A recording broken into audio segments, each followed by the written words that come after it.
Hey guys, it's Drew from Iron and Lime. Anytime you see a piece of equipment move on this channel, there's a reason. Today, that reason involves relocating the FM-6 and cutting stall mats to make them fit the space. This isn't a tutorial and it's not a flex.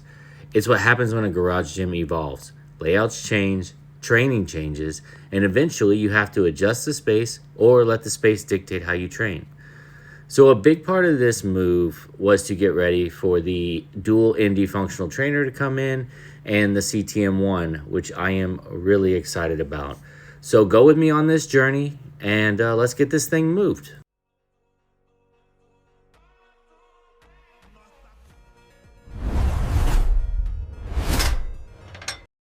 All right, so as you see here, we're starting to kind of take all the stuff off the dumbbell rack. Thanks to Jess and my father-in-law for helping me out. We have these rollers from Amazon, which I will link in the comments below, and I'll talk a little more about those later. They did work, however, they didn't really hold up. They collapsed halfway through, and we had to make it work. So I'll detail that, right? They can work, I think, in the right situation. The FM-6 was a little heavy. So one of the first things we did was took all the weights off. And then we started to work towards how are we going to do this? Are we going to take everything off? Are we going to take some things off and not others? We ultimately settled on the easiest way to do it was going to be to move it as a unit. So with that being said, we set about how are we going to jack it up. So we used a car jack, which the car jack we had, it went out. So we had to use this little rotating one, which probably added a good 20 minutes or so to each side, maybe even longer than that, because you had to sit there and spin it and pull it out and spin it. And it was a little like kind of fisheye hook thing. So wouldn't recommend that. But if you have a pellet jack or an auto jack, that'd be perfectly fine. But I do recommend putting a thin piece of wood between the jack and the rack, just so you don't tear up your powder coat. So here we see Jess moving the man array, which you can see how easy that is to maneuver. Well, it looked easy in the beginning. So yeah, I'm going to fast forward a little bit here until we start moving along. All right, so here we see me using the bells of steel straps to lift up and let my father-in-law put the roller under the fronts. And I highly recommend those bells of steel straps. They're very solid. With the new Indy, I'm going to be able to do the Rogue straps versus the bells of steel, so look forward to that. So as you can see now, we have one side of the rollers done, which I didn't mention this earlier, but I actually put the weight peg on the lower end and like one of the lower holes in the RM6 on the back side and jacked it up with that and a piece of wood. That was easier than getting it under the rack, so that is an option if you want. If you have a regular, like a slim slide under auto jack or pallet jack, that'd probably be better. But I was working with what I had here, and we had to get it moved while we had a little extra help in town. So I will go ahead and fast forward the prep for the other side. All right, so here I had to move the treadmill out of the way. The Nordic Track X24 is not easy to move at all. So it's just very awkward, very heavy. The rollers are small. It's not as easy to move as the Man Array. Like, I don't think Jess could move the Nordic Track, to be honest. Another, mentioning things hard to move, is the Monster 3-tier dumbbell rack. It is solid. It's basically like another power rack is what it feels like. So we got it moved. Had to rearrange a little bit here, as you can see. But, we finally got it moved. All right, so now it's time to actually start moving the rack. So as I get the very awkward and hard to move Nordic track out of the way, we start pulling the rack on the rollers. Now, the tricky thing here is the rack likes to move off the rollers, so you have to be very mindful of each corner and making sure it's on there. And as you can see, it rolls relatively easy. However, we ran out of stall mat space, which ended up kind of being rough. So we had to grab a mallet to kind of help the roller get back in. So we pounded that back in, and the rollers kind of, they were already bent at this point, but we were pretty committed.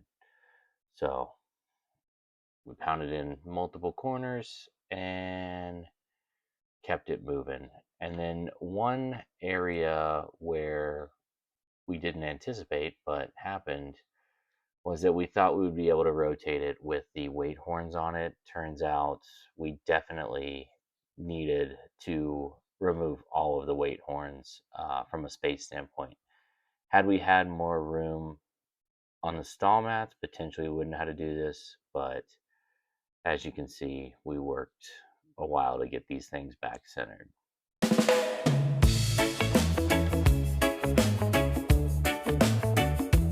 All right, so now we got the weight horns off, and this is where we really had to work to kind of keep the rollers on the stall mats, but also kind of pivot in place.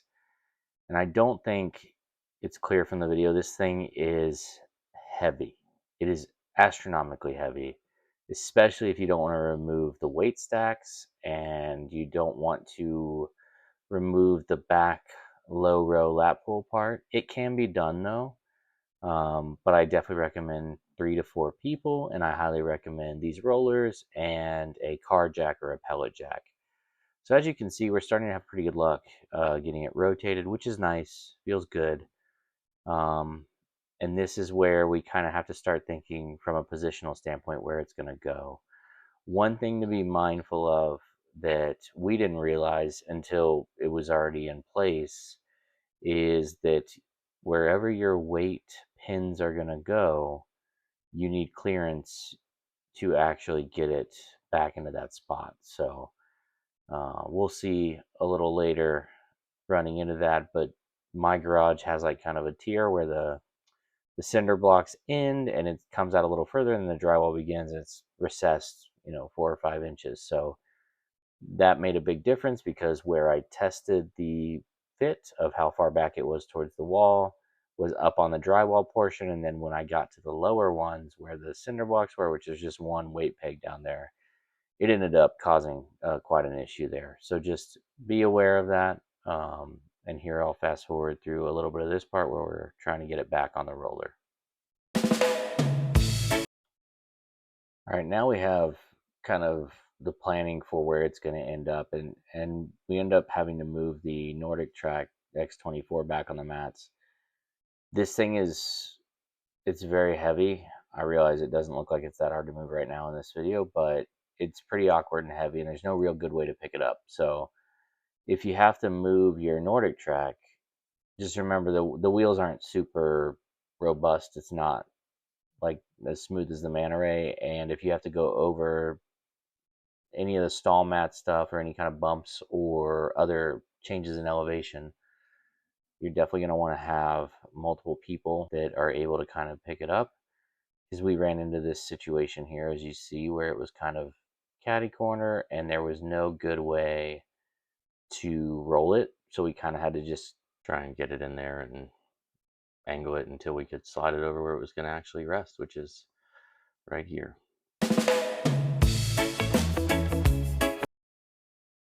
All right, so now we're getting back to positioning of the rack, and if it wasn't clear just how obnoxiously heavy this thing is, we at this point have bent rollers. I'm not sure how other rollers would have survived or would have done with this, but these performed admirably to get us most of the way there.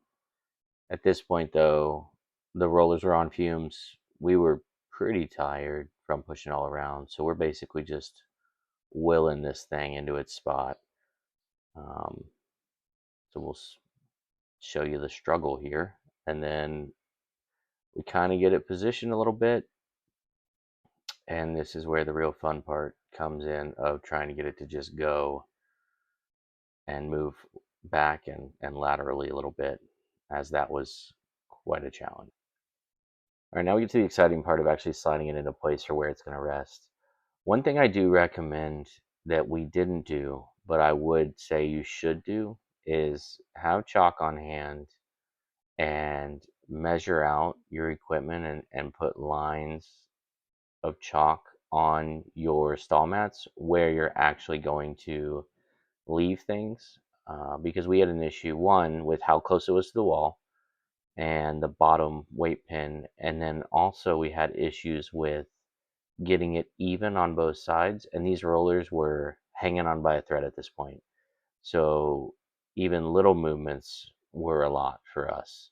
So I would recommend measuring it out, making sure it fits, and chalk marking it, or some kind of marking to let you know. It could be tape too, if you prefer. All right, now because I've seen this question asked a few times, I want to talk about it. Cutting of the 3/4 inch stall mats. It's not hard, but one thing you're definitely going to want is a guide. Fortunately, I have trim board that I can use.